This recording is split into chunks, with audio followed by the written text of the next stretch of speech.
கிறிஸ்துவுக்குள் அன்பான அன்பு உள்ளங்களை இந்த நாளிலும் நான் வாழ்த்துவதில் நான் மிக்க மகிழ்ச்சி அடைகிறேன்.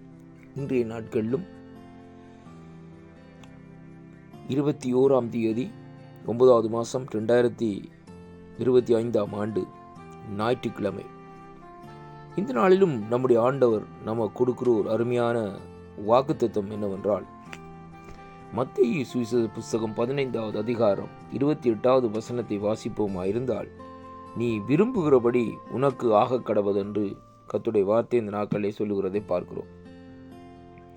இந்த இடத்திலே நாங்கள் பார்க்கிற காரியம் என்னவென்றால், ஒரு கானானிய ஸ்திரீ இந்த நாட்களிலே ஆண்டவரிடத்திலே இந்த நாட்களிலே ஒரு காரியத்தை இந்த நாட்களிலே கேட்கிறாள். அவள் சொல்லுகிறாள், தாவீதின் குமாரனே எனக்கு இரங்கும் என்று சொல்லிவிட்டு இந்த நாட்களிலே என் மகன் பிசாசின் கொடிய வேதனைப்படுகிறான் என்று சொல்லி ஆண்டவரை இந்த இடத்திலே கூப்பிடுகிறதை பார்க்கிறோம். கர்த்தருடைய பிள்ளைகளே, அருமையான அன்பு பிள்ளைகளே, அந்த இடத்திலே ஆண்டவர் அவளுடைய அந்த விசுவாசத்தை வர்த்திக்க பண்ணும் பொருட்டாக, அவருடைய விசுவாசம் சோதிக்கப்படும் பொருட்டாக, அவருடைய விசுவாசம் புடமுட பண்ணும் பொருட்டாக இந்த நாட்களிலே ஆண்டவர் என்ன செய்கிறார்? அவளுக்கு பிரதியுத்தரமாக அவர் அவருடைய சீசர்கள் இவள் நம்மை பின்தொடர்ந்து கூப்பிடுகிறார்களே, இவளை அனுப்பிவிடும் என்று அவரை வேண்டிக் கொண்ட வேளையில் அதற்கு அவர் காணாமல் போன ஆடுகளாகிய இஸ்ரவேல் வீட்டாரிடத்திற்கு அனுப்பப்பட்டேனே அன்றி மற்றும்படி இந்த நாட்களிலே அல்ல என்று சொல்லி இந்த நாட்களிலே சொல்லப்படுகிறதை பார்க்கிறோம். ஆனாலும் அவருடைய விசுவாசத்தை நாங்கள் சற்று பார்ப்போமா இருந்தால், அவள் ஆண்டவரே எனக்கு உதவி செய்யும் என்று அவரை மறுபடியுமா இந்த நாட்களிலே பணிந்து கொள்ளுகிறதை பார்க்கிறோம். அன்பு பிள்ளைகளே, அவள் ஆண்டவரிடத்திலே எனக்கு உதவி செய்யும் என்று பணிந்து கொள்ள வேளையிலும் அவர் அவளை நோக்கி பிள்ளைகளின் அப்பத்தை எடுத்து நாய்க்குட்டிகளுக்கு போடுகிறது நல்லதல்ல என்று சொல்லி இந்த நாட்களில் சொல்லப்படுகிறதை பார்க்கிறோம். அதாவது தன்னுடைய ஜனங்களுக்கு, தன்னாலே தெரிந்து கொள்ளப்பட்ட ஜனங்களுக்கு, தன்னாலே அழைக்கப்பட்ட ஜனங்களுக்கு உரிய ஆசீர்வாதங்களை எப்படியாக ஒரு புறஜாதிகளிடத்தில் இந்த நாட்களை கொடுக்க முடியும் என்ற அர்த்தத்திலே இந்த வார்த்தை இந்த நாட்களில் பேசப்படுகிறதை பார்க்கிறோம்.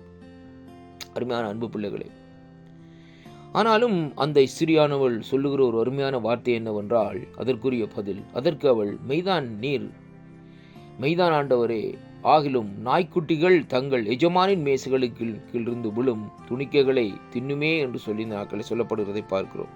அப்படியானால்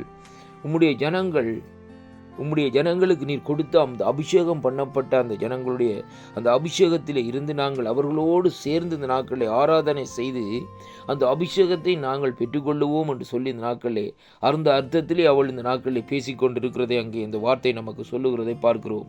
அருமையான கர்த்தருடைய பிள்ளைகளே, பாருங்கள், ஆண்டவர் அதற்கு ஒரு பதில் சொல்லுகிறார். அருமையான ஒரு பதில். இஸ்திரியே, இயேசு அவளுக்கு பிரதியுத்தரமாக, இஸ்திரியே, உன் விசுவாசம் பெரிது, நீ விரும்பினபடியே உனக்கு ஆக கடவது என்றால், அந்த நேரமே பாருங்கள் அவள் மகன் ஆரோக்கியமான. அன்பு பிள்ளைகளே, இந்த வேத வார்த்தை ஊடாக இருந்து நாங்கள் ஒரு காரியத்தை கற்றுக்கொள்ள வேண்டும். அபிஷேகம் பண்ணப்பட்டவர்களோடு நாங்கள் கிறிஸ்தவர்களாக இருந்தால், விசுவாசிகளாக இருந்தால், அவர்களோடு நாங்கள் சேர்ந்து ஐக்கியப்பட வேண்டும், அவர்களோடு சேர்ந்து ஆராதிக்க வேண்டும், அவர்களோடு சேர்ந்து நடக்க வேண்டும். அப்பொழுதுதான் இந்த நாட்களில் இந்த அபிஷேகம் எங்கள் மேலேயும் இந்த நாட்களை பற்றி எரிய கூடியதாக இந்த நாட்களில் இருக்கும் என்பதைத்தான் அங்கே காணக்கூடியதாக இருக்கிறது. பாருங்கள், அந்த பெந்தேகோஸ்து நாளிலே அங்கே பாருங்கள் 120 பேர் இருந்தார்கள். 120 பேரும் இந்த நாட்களில் அந்த இடத்திலே பாருங்கள் எப்படியாக ஒருமனப்பட்டு ஐக்கியப்பட்டு இந்த நாட்களில் இருந்தார்கள். பாருங்கள், அந்த இடத்திலே அந்த நேரத்திலே பாருங்கள் வேறு சமாரியா, கலிலேயா போன்ற இடங்களில் உள்ள ஜனங்களும் அந்த இடத்திலே கலந்திருந்தார்கள். அவர்கள் சொன்னார்கள், இவர்கள் எங்களுடைய பாஷையை பேசுகிறார்கள், எப்படியாகும் கலிலேயாக மனுஷர்கள் இப்படியாக காரியங்களை செய்கிறார்களே என்று சொல்லி இந்த நாட்களிலே அந்த அபிஷேகத்திலே அவர்களும் இந்த நாட்களில் நிறைந்து கொண்டார்கள். எந்த இடத்திலே தேவனுடைய அபிஷேகத்துடைய வல்லமை இருக்கிறதோ அந்த இடத்திலே நாங்கள் அந்த ஜனங்களோடு, அந்த மக்களோடு இந்த நாட்களிலே அருமையான கர்த்தருடைய பிள்ளைகளை நாங்கள் சேர்ந்து நடப்போமா இருந்தால் அந்த அபிஷேகத்திலே நிறைவோம். உலகத்தாரோடு நாங்கள் சேர்ந்து நடப்போமா இருந்தால் உலகத்தாருக்குரிய அந்த அழிவை நோக்கியே நாங்கள் போய்கொண்டிருக்க முடியுமே ஒழிய அபிஷேகத்தை பெற்றுக்கொள்ள முடியாது. அதனாலே ஆண்டவரோடு அபிஷேகம் பெற்ற பிள்ளைகளோடு சேர்ந்து அவர்களோடு பேசுங்கள். அந்த வார்த்தைகளூடாக நீங்களும் இந்த அபிஷேகத்தை பெற்றுக்கொள்ளுங்கள். இந்த வார்த்தை உங்களுக்கு ஆசீர்வாதமாக இருக்கும் என்று நான் விசுவாசிக்கின்றேன். வாக்குத்தத்தங்களை பற்றி பிடியுங்கள். அபிஷேகம் உள்ளவர்களோடு சேர்ந்து பேசுங்கள். அபிஷேகத்தினால் நடந்து கொள்ளுங்கள். கர்த்தர் உங்களை நிறைவாக ஆசீர்வதிப்பாராக. ஆமேன், ஆமேன்.